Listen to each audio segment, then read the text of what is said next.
দাদা বোনের খুনসুটি। প্লেটটাকে নিয়ে মারপিট চলছে, দেখো প্লেটটাকে নিয়ে ঝামেলা চলছে। শুয়ে বসতে হবে, শুয়ে বসতে হবে। মাম্পু ওকে দেখো,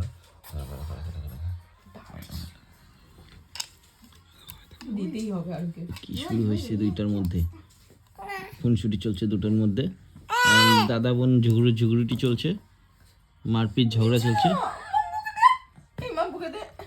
এই তুই আবার ঢুকছিস কেন ওর মধ্যে? ও এবার ফেলেই দেবে রাগের চোটে। ও আচ্ছা আচ্ছা, মামা দেয়নি দেয়নি।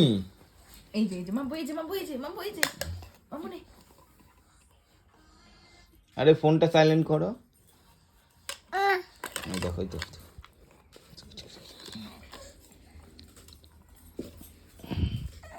এবারও রেগে গেছে। মাম্পু আর নেবেই না, দি দাও মাম্পু, দাদাকে দি দাও।